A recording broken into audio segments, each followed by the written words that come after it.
കേരളത്തിൽ മുഖ്യമന്ത്രി പിണറായി വിജയന് എതിരാളികൾ ആരും തന്നെ ഉണ്ടാവാതിരിക്കാനും അതുപോലെ തന്നെ അദ്ദേഹത്തിൻ്റെ മരുമകന് സുഗമമായി മുഖ്യമന്ത്രി സ്ഥാനത്തേക്ക് എത്താനും ഉള്ള ഏക വഴി CPIMലെ തലമുതിർന്ന നേതാക്കളെയെല്ലാം ഒതുക്കുക എന്നുള്ളതാണ്. അല്പമെങ്കിലും ജനപ്രീതിയുള്ള നേതാക്കൾ ആരെങ്കിലും ഉണ്ടെങ്കിൽ അവരെയൊക്കെ എങ്ങനെയെങ്കിലും ഒതുക്കിക്കൊണ്ട് അവരെയൊക്കെ ഡൽഹി രാഷ്ട്രീയത്തിൻ്റെ പേരും പറഞ്ഞ് അവരെയൊക്കെ ഒതുക്കി സംസ്ഥാന നിയമസഭാ തെരഞ്ഞെടുപ്പിൽ അവർക്ക് ടിക്കറ്റ് കൊടുക്കാതിരിക്കാൻ എന്താണ് വഴിയെന്നാണ് ആലോചിക്കുന്നത്. CPIM പിണറായിയുടെ തറവാട് സ്വത്തായി മാറുന്ന ഒരു രാഷ്ട്രീയ സാഹചര്യം കഴിഞ്ഞ 5 കൊല്ലം കൊണ്ടാണ് ഏറ്റവും അധികം പ്രകടമായത്. അതിനു മുമ്പ് വരെ ഉൾപാർട്ടി ജനാധിപത്യം ഒരു പരിധിവരെ ഉണ്ടായിരുന്നു എന്നൊക്കെ വേണമെങ്കിൽ പറയാം. പക്ഷേ ഇപ്പോൾ പിണറായി വിജയൻ മാത്രമാണ് കാര്യങ്ങൾ തീരുമാനിക്കുന്നത്.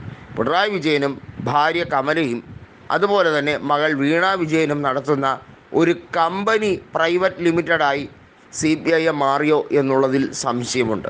അത്രമേൽ ആധിപത്യം പിണറായി വിജയൻ പിടിമുറുക്കി കഴിഞ്ഞിരിക്കുന്നു. ഒരുപക്ഷേ ഈ പാർട്ടിയുടെ എല്ലാ രീതിയിലുള്ള അധികാരവും പിണറായി വിജയനിലേക്ക് മാത്രം എത്തിക്കുന്നു.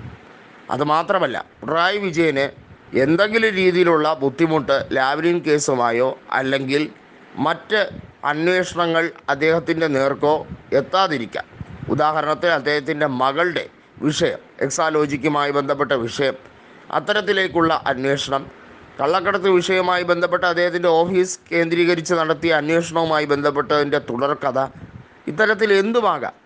അത്തരത്തിലേക്കുള്ള വിഷയങ്ങളിൽ ഒന്നും തന്നെ കേന്ദ്ര അന്വേഷണ ഏജൻസികൾ ഇടപെടാതിരിക്കാൻ വേണ്ടിയുള്ള തീവ്രമായ ശ്രമം എന്നതിന് വ്യക്തമായി അദ്ദേഹം BJPയുമായി ഒരു രമ്യതയിലേക്ക് എത്തേണ്ടത് ഇടതുപക്ഷത്തിനകത്ത് അദ്ദേഹത്തിനെ സംബന്ധിച്ചിടത്തോളം ഏറ്റവും അനിവാര്യമായ ഒരു മുഹൂർത്തമായി മാറിക്കഴിഞ്ഞിരിക്കുന്നു എന്ന് തന്നെയാണ് എല്ലാവരും പറയുന്നത്. അതിനൊരു മീഡിയേറ്ററായി EP ജയരാജനെ ഉപയോഗിച്ചിരിക്കുന്നു എന്നാണ് പലരും വ്യാഖ്യാനിക്കുന്നത്. ഇത് ശരിയാണോ എന്നുള്ളത് വ്യക്തമല്ല. പക്ഷേ പ്രകാശ് ജാവ്ദേക്കറുമായിട്ടുള്ള കൂടിക്കാഴ്ച അതിനു വേണ്ടിയായിരുന്നു എന്ന് വിവിധ മാധ്യമങ്ങൾ ഇതിനോടകം തന്നെ പല രീതിയിൽ പറഞ്ഞു വയ്ക്കുന്നുണ്ട്. പ്രകാശ് ജാവ്ദേക്കറുമായിട്ടുള്ള EP ജയരാജൻ്റെ കൂടിക്കാഴ്ച അതത്ര സുഖകരമായ കാര്യമായിരുന്നില്ല എന്നൊക്കെ ദല്ലാൽ നന്ദകുമാർ പറയുന്ന ഒരു വിഷയമായി മാത്രമേ മലയാളികൾക്കറിയാവൂ. എന്നാൽ കൂടിക്കാഴ്ചയുടെ വിഷയം എന്താണ്, സന്ദർഭം എന്താണ്, ഇത്തരത്തിലുള്ള കാര്യങ്ങളുടെ സ്ഥിതി എന്താണ്, ഇപ്പോഴത്തെ രാഷ്ട്രീയ വിഷയങ്ങൾ ചർച്ച ചെയ്യാനാണോ അവർ തമ്മിൽ കൂടിക്കാഴ്ച നടത്തി, ഇത്തരത്തിലുള്ള പല സംഭവങ്ങൾ അവിടെ സംസാര വിഷയമാകേണ്ടതായി ഉണ്ട്.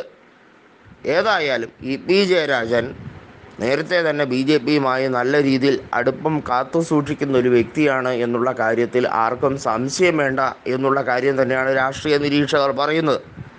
രാജീവ് ചന്ദ്രശേഖരൻ്റെ കമ്പനിയുമായി ബന്ധപ്പെട്ട കാര്യത്തിൽ അദ്ദേഹത്തിൻ്റെ മകനും അദ്ദേഹത്തിനും കൃത്യമായി ഏതൊക്കെ രീതിയിൽ ബന്ധമുണ്ട് എന്നുള്ളത് തെളിവ് സഹിത മാധ്യമങ്ങൾ പുറത്തുവിടുന്ന സാഹചര്യത്തിലേക്ക് വന്നപ്പോൾ അദ്ദേഹത്തിന് ബബ്ബബ അടിക്കാനല്ലാതെ മറ്റൊരു നീക്കവും നടത്താൻ കഴിയുന്നില്ല എന്നുള്ളതാണ് ഇന്നിൻ്റെ രാഷ്ട്രീയത്തിലെ സത്യം.